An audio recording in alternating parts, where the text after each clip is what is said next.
everyone, and welcome back to week number 3 of our video series all about strategies for a successful summer.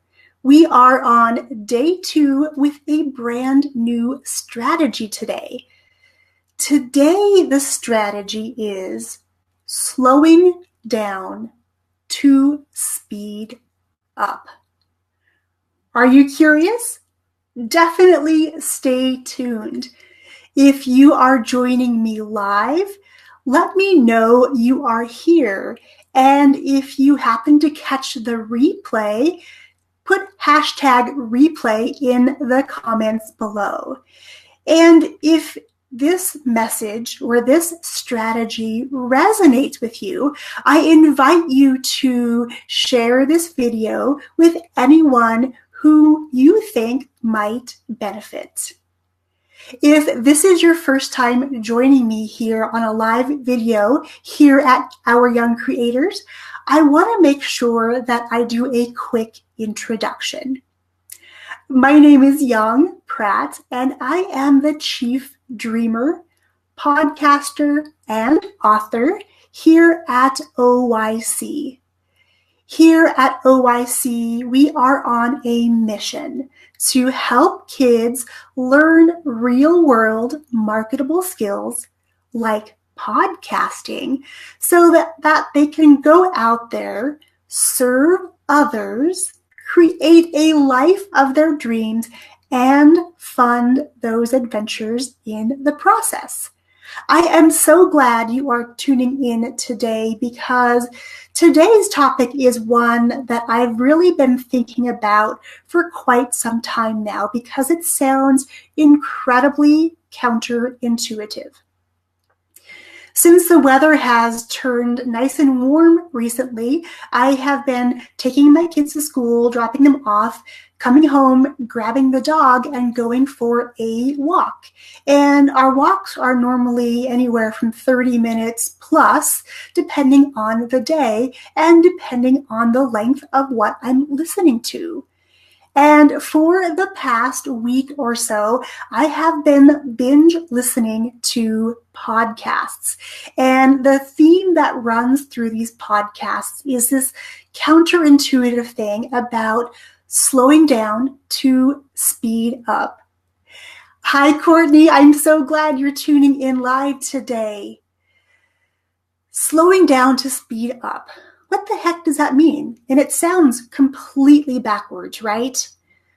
What I'm saying, though, is sometimes when we're going about our everyday, whether that's working in our business, serving our clients, interacting with our kids, there is so much we want to cram into a very short span of time. And sometimes all of the things going on lead to a bit of overwhelm.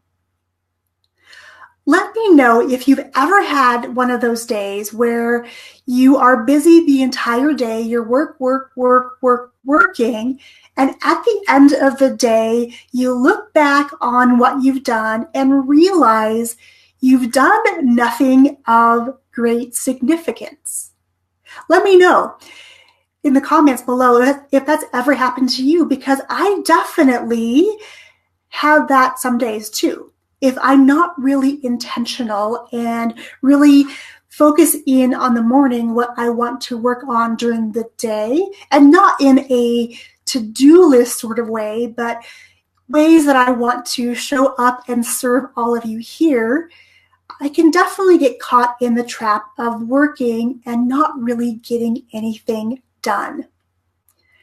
Yes, busy versus productive is so true, Courtney. So one of my favorite podcasts that I've been binge listening to is James Wedmore's Mind Your Business podcast. And it does a deep dive into mindset, which for a long time I tried to ignore, thinking if I had my to-do lists, if I just had my calendar and I could mark things off, I could get stuff done. But what I found in doing that is I'm very busy during the day. However, I'm not doing anything in my business that moves the dial forward. I'm not making progress towards reaching those goals. I'm not enrolling the people I want to in the courses we're offering, even though I know they're great, because I'm busy doing the busy work. And when we spend days like that, it's best to take a step back and slow down. And slow down could mean a lot of different things for some people. Some people might slow down and take a moment to close their eyes and meditate. Last week on the show, we had Irina Miller, and she was talking all about how we can really start to uncover our hidden talents and using resources that we can't see. And she shared this beautiful sort of meditation with us that if we just are during the day feeling overwhelmed and we really feel like we need to focus again, we can do this simple mantra of taking our hand, pulling it down towards the center of our body, and doing this 3 times to help remind ourselves that we need to come back to our center, our heart center, and really start working from a place of passion. So in those moments, we are definitely slowing down.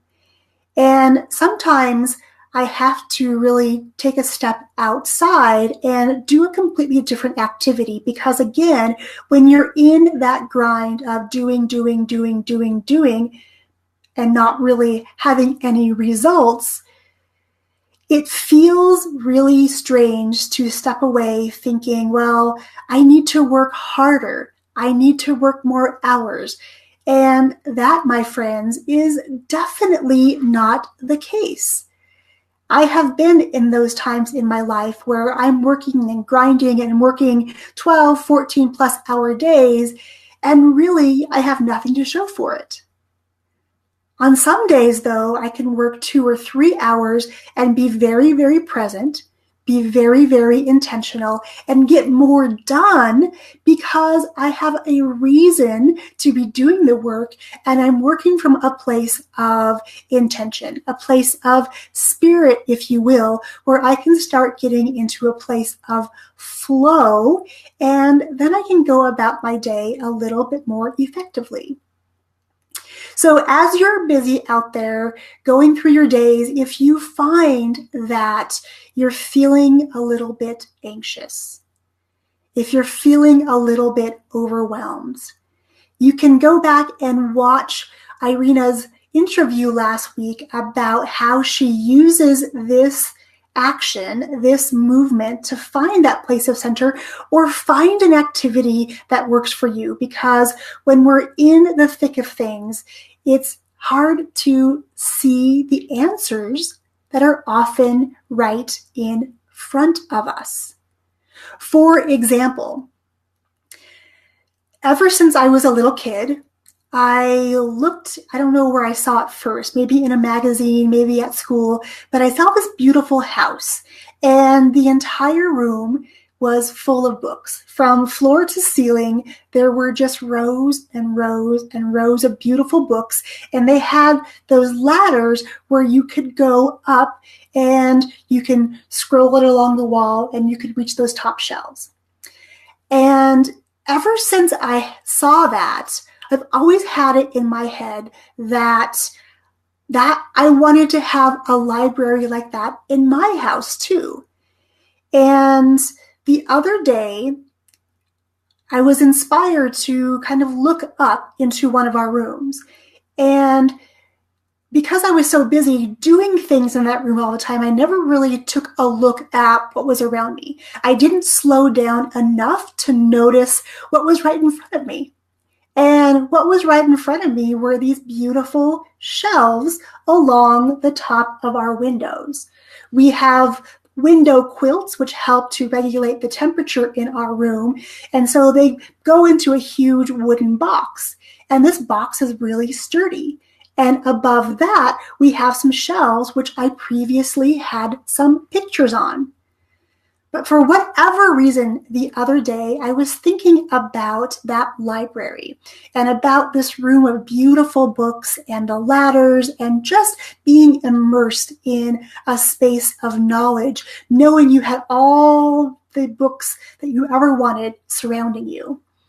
So the other day when I stopped to take a look, it dawned on me that I have the start of my library already here. But because I wasn't paying attention, I wasn't really looking at the answer that was right in front of me, I kept looking past it. It took me slowing down, remembering that image of when I was a kid and wanting to have that, and realizing that I could build that in my own house. And I'll come back and post pictures of what it looks like now, because it makes me so happy to be able to look up, sit on the couch, look out at the beautiful mountain view that we have, and be surrounded by books. Something that I love and something I love to collect. So, my friends, is there something in your life in which you need to tap the brakes a little bit and slow down? Because sometimes slowing down is the best way to speed up, whether that is in our businesses or whether that's in our families. Sometimes we just have to go a little slower. Now, I wanted to invite you to join us inside of our group, Raising Creators. We're going to start slowing down a little bit and start getting to know one another better. And the first way that we're going to do that is with our new digital book club. And we're going to start the fun next week, or actually later this week, and we're going to dive into a book that has really impacted me as of late. It's a book that I've read several different times, and I've also listened to on Audible. And I would love for you to come over to Raising Creators and dive into this conversation about how we can become more intentional. How when we slow down and we get to know one another, we can speed up what we're doing, because none of us can go it alone. You may hear stories about self-proclaimed millionaires. They did it all themselves. But if you peel back the layers, chances are there was a tribe of people, or maybe a few influential people in those people's lives that helped push them to get to that next step. Whether they provided support, or they were able to connect that person to another person to help propel that business forward, they did it with a tribe of people. And over inside of Raising Creators, we are going to pump the brakes. We're going to slow down. We're going to take a step back. We're going to become the support system that many of us, especially us moms and us business owners, are looking for. Sometimes we just need a group of people who believe completely in what we're doing, who can support us when the going gets tough, or cheer us on when we don't cheer for ourselves, right? I'm so guilty of doing that. Over inside the group, I would love for you to join me there so we can get to know one another. We can slow down so we can start growing our relationships together so that we can grow together. Okay, my friends, I look forward to seeing you back here again tomorrow for another strategy. But as you're going through today, I want you to think about what areas of your life could benefit from you slowing down before you speed things up. Let me know in the comments. I look forward to reading all of them. I'll see you guys again tomorrow. Cheers.